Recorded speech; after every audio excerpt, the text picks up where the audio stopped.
한국 바다가 뭘 한다고요? 절대 못합니다. 2025년 제네바 기후포럼. 중국 대표는 웃었고 일본 학자는 코웃음 쳤습니다. 한국은 해양 탄소 흡수국이 될 수 없습니다. 김은 그저 밥상 위 반찬이잖아요? 하지만 몇 초 뒤 스크린에 한국 바다에서 나온 탄소 흡수 데이터가 떠올랐고 전 세계 대표들의 표정이 하얗게 굳었습니다. 이건 기후 위기를 바꿀 무기입니다. 전 세계가 한국 바다를 다시 보기 시작했습니다. 정말 김이 그리고 한국의 바다가 지구를 살리고 있었던 걸까요? 지금 그 진실을 밝혀드립니다. 한국은 해양 탄소 흡수에 기여할 수 없습니다. 맹그로브도 없고 해초도 부족하고 김은 그냥 음식일 뿐이죠. 2024년 11월 스위스 제네바의 유엔 본부 회의실에서 들린 충격적인 발언이었습니다. 저는 영국 옥스퍼드대 생태학자 리처드 맥킨지입니다. 국제기후포럼의 좌장을 맡아 각국의 해양기후 정책을 검토하는 역할을 하고 있었죠. 이번 포럼에는 40여 개국의 기후 전문가들이 모여 해양 탄소 흡수 방안을 논의하고 있었습니다. 중국 국가기후전략센터 부소오장 장웨이가 단상에서 이런 말을 뱉었고 회의실이 순간 얼어붙었죠. 저는 펜을 멈추고 장웨이를 바라봤습니다. 30년 넘게 생태학을 연구해 왔지만 이렇게 노골적인 비하는 처음 들어봤죠. 작은 나라, 작은 바다에서 무슨 기후 해법을 찾겠다는 겁니까? 장웨이가 계속해서 말했습니다. 한 나라의 바다를 공개적으로 폄하하는 순간이었고 회의실 곳곳에서 작은 술렁임이 일었죠. 일부 참석자들은 고개를 갸우뚱했고 어떤 이들은 불편한 표정을 지었습니다. 마음 한편으로는 분노와 함께 궁금증이 생겼죠. 과연 한국의 해양 생태계는 정말 기후변화에 도움이 되지 않는 걸까요? 과학자로서 감정보다는 사실이 중요하다고 생각했죠. 다음 발표자는 한국해양수산과학원의 박연수 박사였습니다. 그녀가 단상에 올라서며 발표 자료를 차분히 정리하는 모습이 보였죠. 저는 앞선 발언이 사실인지 확인하고 싶었습니다. 숲보다 더 강한 탄소 저장소가 한국 바다에 있습니다. 박연수 박사가 자신 있게 말했습니다. 그녀는 서울대 김종성 교수의 갯벌 실측 데이터와 군산대의 해조류 실험 자료를 차근차근 설명했습니다. 저는 그 데이터들을 유심히 살펴봤죠. 과학자로서 직감적으로 느꼈습니다. 이건 단순한 추측이 아니라 실제 측정된 수치였습니다. 놀랍게도 수치들이 상당히 구체적이고 신뢰할 만했습니다. 특히 탄소 흡수량과 저장 기간에 대한 데이터가 정밀했죠. 2년 전 바쿠에서 열린 비식생 갯벌 블루카본 회의가 떠올랐습니다. 그때도 한국이 눈에 보이지 않는 규조류의 탄소 흡수를 주장했지만 대부분 무시했었죠. 혹시 우리가 중요한 것을 놓치고 있었던 건 아닌지, 서구 과학계의 편견이 있었던 것은 아니었는지 확인이 필요했죠. 박연수 박사가 발표를 마무리하며 감동적인 말을 했습니다. 우리 바다는 말이 없지만 수백 년 동안 조용히 지구의 온도를 낮추고 있었습니다. 저는 발표 자료를 다시 한번 꼼꼼히 들여다봤습니다. 이건 추측이 아니라 명확한 데이터였습니다. 30년간 쌓아온 과학자로서의 직감이 말하고 있었죠. 뭔가 엄청난 발견이 시작되고 있다는 것을 말입니다. 제네바 회의가 끝난 지 일주일 후 저는 박연수 박사의 발표에서 언급된 완도에 대해 더 자세히 알아보기 시작했습니다. 미국 우주국이 발표한 위성사진이 제 눈길을 끌었죠. 완도 앞바다에 가득한 검은 줄무늬들이 마치 거대한 격자무늬처럼 보였습니다. 이 바다는 식량만 키우는 곳이 아니다. 이산화탄소를 흡수하는 숨은 창고다. 미국 우주국 보고서에 적힌 문장이었습니다. 수천 개의 김 양식장이 위성에서도 뚜렷하게 관찰될 만큼 규모가 컸습니다. 저는 이 현상에 대해 더 깊이 파고들어야겠다고 생각했죠. 과학자로서 호기심이 발동했습니다. 김 양식장이 정말 탄소를 흡수하는 것일까요? 지금까지 제가 알고 있던 블루카본 개념과는 다른 접근이었습니다. 맹그로브나 잘피가 아닌 인공 양식장에서 탄소 흡수가 가능하다는 게 믿어지지 않았죠. 완도군은 담수나 비료 없이 바닷물과 햇빛만으로 김을 키우는 친환경 방식을 100년 가까이 유지해왔습니다. 과거에는 검은 종이라고 놀림받던 김이 지금은 전 세계 122개국으로 수출되는 효자 상품이 되었죠. 이런 변화는 언제부터 시작된 것일까요? 완도 어민들의 일상을 조사해보니 놀라운 사실들이 드러났습니다.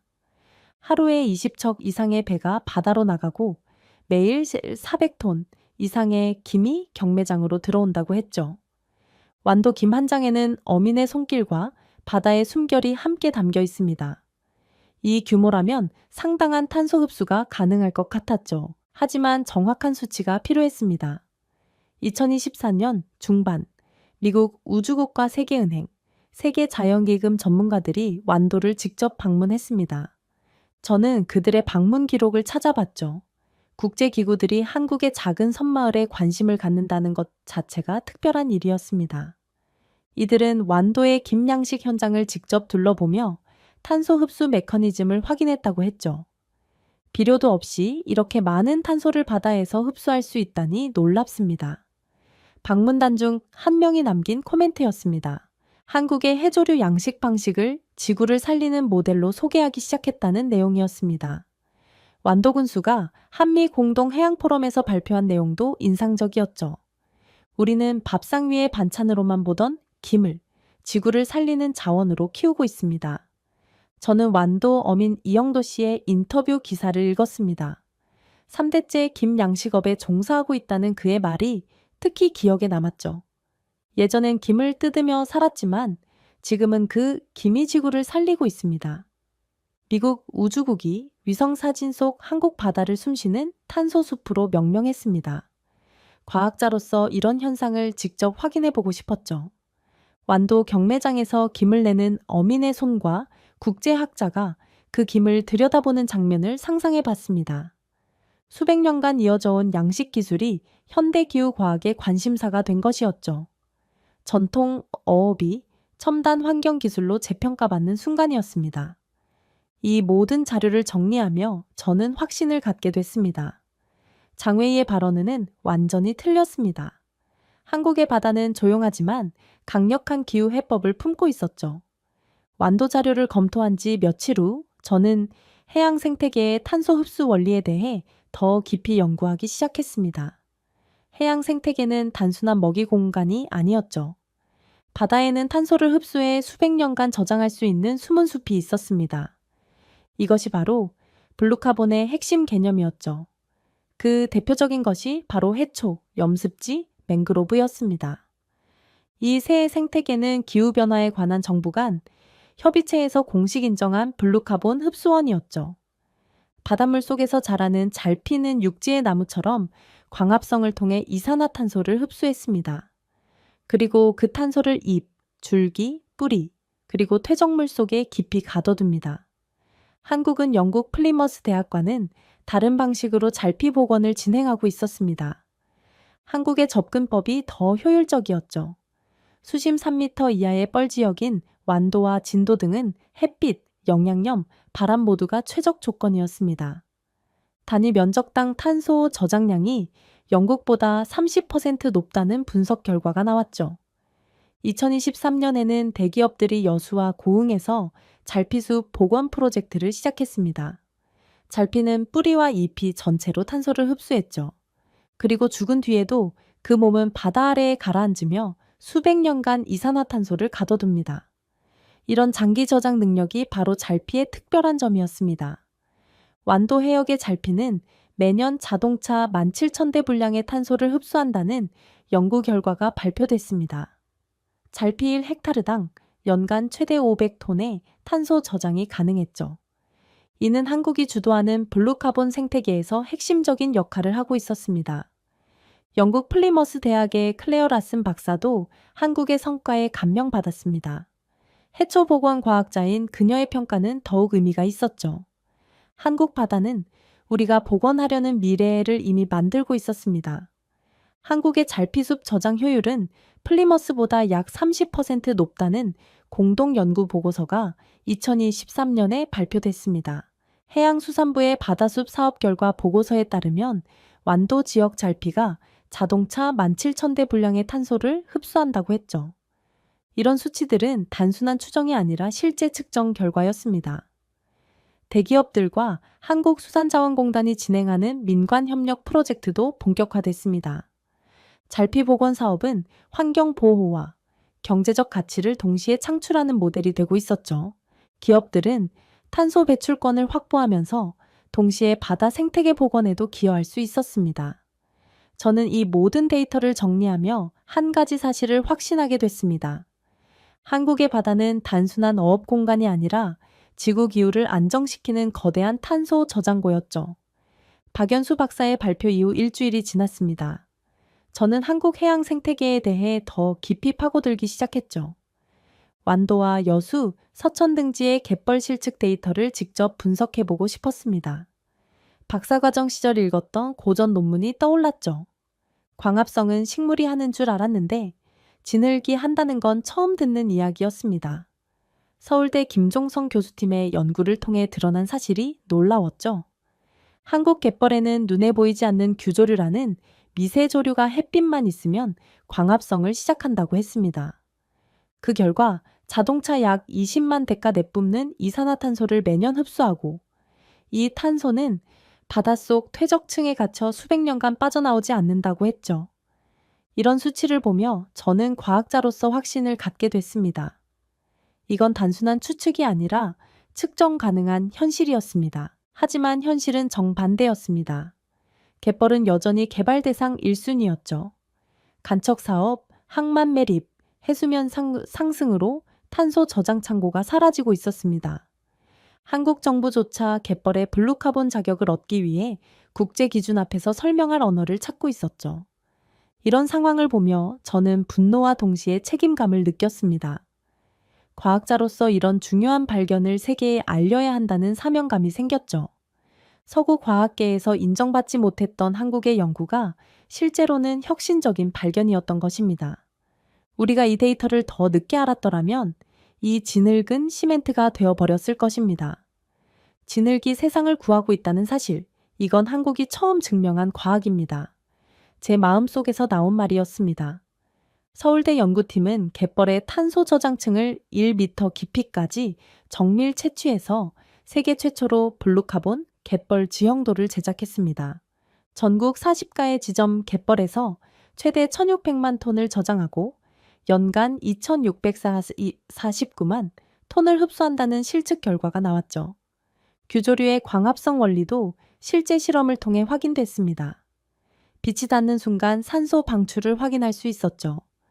갯벌 탄소가 공기와 닿지 않아 수백 년간 저장되는 구조도 밝혀졌습니다. 이런 장기 저장 능력이 갯벌을 특별하게 만드는 요소였습니다. 해양수산부는 블루카본 기반 해안 조성, 기술 개발에 26개의 기관이 공동 연구를 진행하고 있다고 발표했습니다. 이 프로젝트는 국가 차원에서 갯벌의 중요성을 인정하기 시작했다는 신호였죠. 젊은 연구원들이 갯벌에 엉금엉금 기어 들어가는 모습을 본 마을 주민들이 우리도 도와줄까 하며 웃는 장면이 인상적이었습니다. 저는 이 모든 자료를 정리하며 한 가지 확신을 갖게 됐습니다.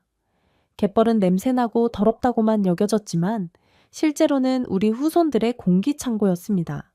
한국의 갯벌이 지구의 허파 역할을 하고 있었던 것이죠. 60대 어촌 어르신의 말씀이 떠올랐습니다.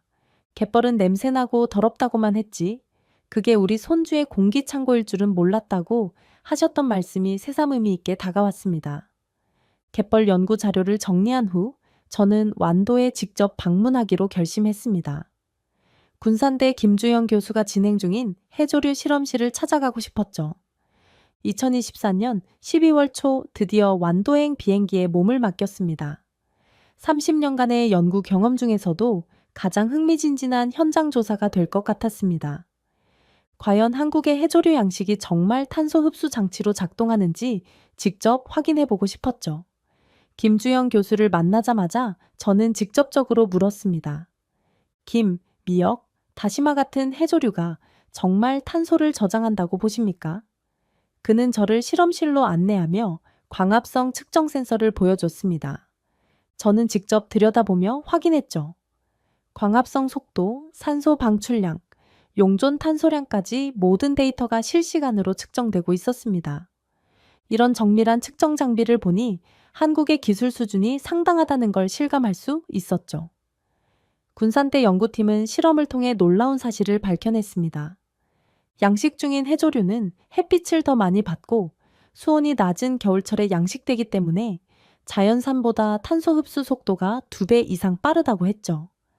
그리고 해조류 특유의 끈적한 성분이 분해되지 않아 죽은 후에도 바다 아래 가라앉아 오랜 시간 탄소를 붙잡고 있었습니다. 이 데이터를 기반으로 한국 정부는 기후변화에 관한 정부 간 협의체에 김양식장 탄소 흡수 수치 자료를 공식 제출했습니다. 저는 국제검토위원으로 이 회의에 참여하게 됐죠. 2025년 1월 제네바에서 열린 검토회의에서 저는 이렇게 말했습니다. 이건 해양 음식이 아닙니다. 과학적 탄소 흡수 장치입니다. 한국은 이걸 100년 전에 시작했을 뿐입니다. 회의실 분위기가 완전히 바뀌었습니다. 기미기후 해법이라는 주장에 대해 반신반의하던 각국 대표들이 진지하게 경청하기 시작했죠. 네덜란드 대표는 놀란 표정으로 속삭였습니다. 한국은 그걸 입으로 먹는 동시에 바다로 키워왔다니 대단하네요. 기후변화에 관한 정부 간 협의체 기술자문단이 한국 김양식 기술을 세계 탄소 흡수 기준 후보로 등록 고려를 시작한다고 발표했습니다. 군산대 연구팀이 김, 미역, 다시마 20종 이상을 대상으로 이산화탄소 흡수량 정량화 실험을 진행한 결과였죠. 이는 해조류 분야에서 세계 최초의 체계적 연구였습니다. 김 양식장의 이산화탄소 상쇄량은 서울시 자동차 배출량의 14%에 해당한다는 군산대와 해양수산부 공동보고서가 발표됐습니다. 해조류의 점액 성분이 탄소를 수용성으로 전환한 후 오랜 시간 바닷속에 저장한다는 원리도 규명됐죠. 한국 양식 기술은 세계 해조류 양식 수출 시장에서 3위를 차지하고 있었습니다.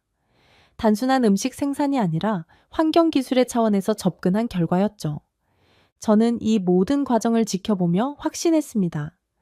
이들은 탄소 경제의 새로운 길을 열고 있었던 것입니다. 장웨이가 무시했던 김이 실제로는 지구를 구할 수 있는 열쇠였습니다.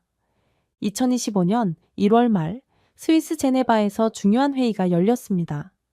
저는 한국의 데이터를 바탕으로 기후변화에 관한 정부 간 협의체 기술자문단 좌담회에서 발표자로 나서게 됐죠. 박연수 박사와 함께 단상에 올라 한국 김양식장과 해조류의 탄소 흡수 과정을 설명하는 순간이었습니다. 몇 달 전 장웨이가 모욕했던 바로 그 김에 대해 발표하는 것이었죠. 저는 3차원 위성 모델과 실시간 시뮬레이션 영상을 준비했습니다. 영상에는 김밥 한 줄이 이산화탄소를 포획하는 모습이 과장 없이 묘사됐죠. 청중은 숨죽인 채 듣고 있었습니다. 한국의 김, 미역, 다시마가 자연산보다 2배 이상 빨리 탄소를 흡수한다는 발표를 시작했습니다. 광합성 후 생성되는 산소량과 용존 탄소 농도 변화까지 수치로 검증된다는 내용을 설명했죠.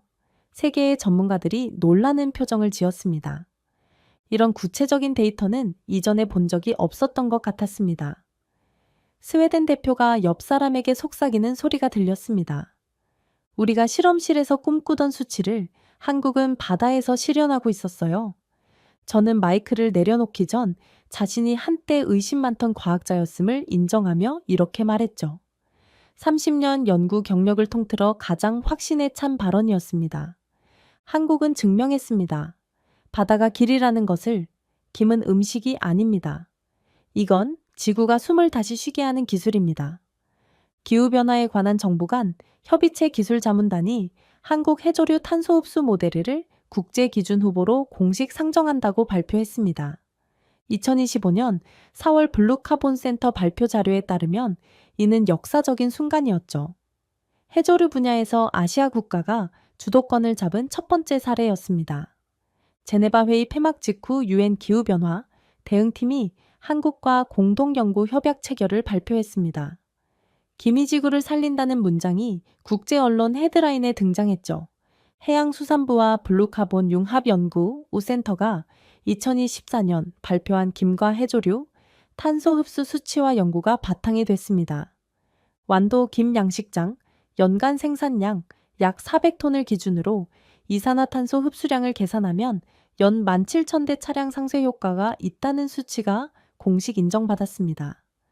군산 때 서울대, 한국수산자원공단 협력 데이터를 기반으로 기후변화에 관한 정부 간 협의체 제출이 진행됐죠. 이 모든 과정을 지켜보며 저는 과학의 힘을 새삼 실감할 수 있었습니다. 2025년 블루카본 국제포럼에서 한국 해조류 기술이 정식 논의 대상으로 등재됐습니다. 완도 어민들이 작은 포구에 모여 국제 발표 장면을 텔레비전으로 보는 모습이 인상적이었습니다. 3대째 김양식업에 종사하는 이영도 씨도 그 자리에 있었죠. 바다에서 평생을 살아온 어민들의 눈빛이 자랑스러워 보였습니다. 2025년 2월 초 완도군과 한국남동발전, 수산자원공단이 협력하여 세계 최초의 해조류 기반 블루카본 배출권 거래 시범 사업을 시작했습니다. 김양식 어민 100여 명이 참여해 탄소도 수확물로 삼는 역사적인 순간이었죠.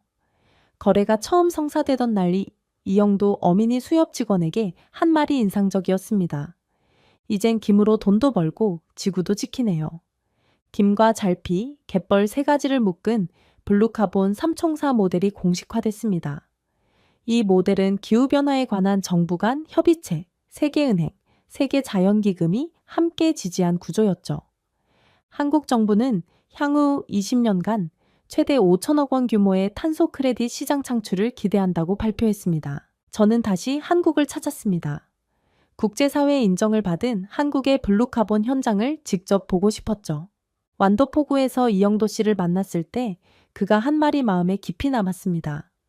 바다에서 평생을 살아온 어민의 지혜가 담긴 말이었습니다. 과학자인 저보다 훨씬 본질을 꿰뚫고 있었죠. 기후해법은 거대한 기술이 아니었습니다. 바다 위 작은 손에서 태어났죠. 국제 언론들이 연달아 보도하기 시작했습니다. 전복도 먹고 지구도 살리는 완도의 바다, 김한장이 17g의 탄소를 가뒀다는 내용이었죠. 한국이 탄소 경제의 세기를 제시한다는 평가가 나왔습니다. 유럽과 미국, 일본의 주요 언론들이 완도를 주목하기 시작했습니다. 해외 바이어들이 완도로 몰려와 한국 양식 기술 연수를 받기 시작했습니다. 이영도 씨는 그들에게 직접 바다에 발을 담그게 했죠.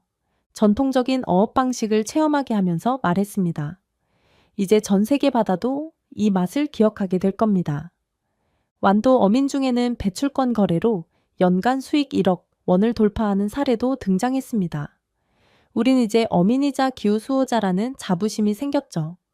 김, 갯벌, 잘피가 묶여 블루카본 탄소 저장 국가 모델로 국제 인증을 추진하게 됐습니다. 마을 분위기도 완전히 달라졌습니다. 예전엔 쓸모없다던 갯벌이 이젠 돈 되는 땅이 됐다는 이야기를 들었습니다. 배출권 수익으로 마을의 놀이터와 독서관을 만든 어민 공동체 사례도 있었죠. 젊은 세대들이 고향으로 돌아와 부모의 양식업을 이어받겠다고 나서는 경우도 늘어났습니다. 저는 이런 변화가 단순한 경제적 이익을 넘어서는 의미가 있다고 생각했습니다. 블루카본 시범 배출권 거래는 2023년 완도를 기반으로 한국남동발전 시범사업에서 시작됐습니다. 세계은행과 세계자연기금이 블루카본 3총사 모델 구상 자료에 한국 사례를 반영했죠. 2025년 기준 김 1톤당 탄소 흡수량은 최대 500kg으로 추정됐습니다. 블루카본 거래 시장은 연간 10억 달러 이상의 잠재력을 가진 것으로 전망됐죠.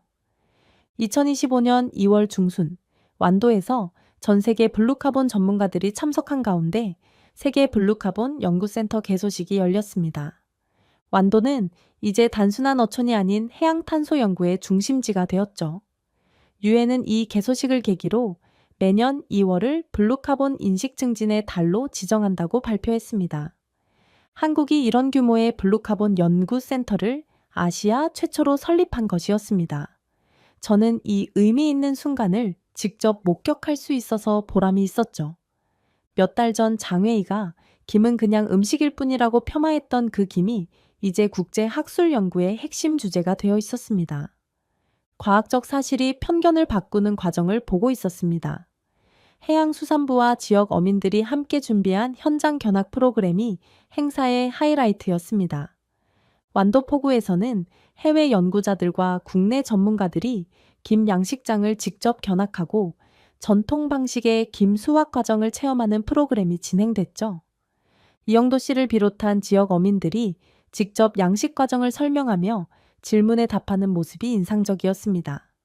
이런 현장 체험을 통해 한국 바다의 탄소 흡수 능력이 실제로 어떻게 작동하는지를 생생하게 보여줄 수 있었습니다. 저는 개소식 마지막에 축사를 요청받았죠. 완도 앞바다를 바라보며 천천히 말했습니다. 처음엔 믿지 않았습니다. 이 검은 잎 한 장이 무언가를 구할 수 있다고요? 하지만 지금은 확신합니다. 우리가 찾던 해결책은 거창한 게 아니라 바다와 사람 사이의 오래된 약속이었음을요. 국내외 언론들이 이 행사를 주목했고 전통 어업이 현대 환경과학과 만나는 현장으로 소개됐죠. 해양수산부는 이 행사 영상을 공식 홍보 자료로 활용하기로 했습니다. 저는 70대 어민의 말씀이 가슴에 깊이 와닿았습니다. 내가 김을 따던 그 자리에 전 세계 과학자들이 와서 사진을 찍을 줄이야. 아이 손을 잡고 바다숲 전시관을 찾은 할머니도 인상적이었죠. 이게 우리 바다야. 아주 오래전부터 숨쉬고 있었단다. 블루카본 연구센터 설립은 환동해권 국제사업의 일환으로 추진됐습니다. 해양경찰청과 해양수산부가 바다의 날 행사와 연계해 블루카본 홍보 활동을 지속적으로 운영하고 있었죠. 이 모든 변화를 지켜보며 저는 과학자로서 보람을 느꼈습니다. 30년간 연구해온 해양 생태학이 이렇게 실질적인 변화를 만들어낼 수 있다는 것이 놀라웠습니다. 유엔 산하 기후변화 관련 기구들이 한국과의 협력 프로그램을 검토하고 있다는 소식도 들렸습니다. 김양식과 잘피, 갯벌을 결합한 블루카본 국가 모델이 세계은행과 세계자연기금 연구자료에 반영되기 시작했습니다. 한국의 바다가 점차 국제사회에서 그 가치를 인정받아가는 순간이었죠. 무시했던 나라의 바다가 이제 중요한 연구 대상이 되어가고 있었습니다. 자, 오늘의 이야기는 여기까지입니다. 오늘 우리는 한국의 김양식 기술이 바다를 탄소 저장고로 바꾼 놀라운 혁신을 살펴봤습니다. 진정한 혁신은 거창한 기술이 아니라 자연과 조화를 이루며 살아온 사람들의 지혜에서 나온다는 것을 다시금 깨닫게 됩니다. 앞으로도 세계 곳곳에서 펼쳐질 한국 기술의 새로운 가능성을 기대해 주세요. 지금까지 우인스의 수진이었습니다. 오늘도 끝까지 함께 해주셔서 정말 감사합니다. 당신만의 해외 감동 이야기가 늘 당신 곁에서 따뜻한 순간으로 남길 바랍니다. 다음에도 따뜻한 이야기로 다시 찾아올게요. 수진이랑 우인스 다음에도 함께해요. 오늘도 행복한 하루 되세요. 사랑합니다.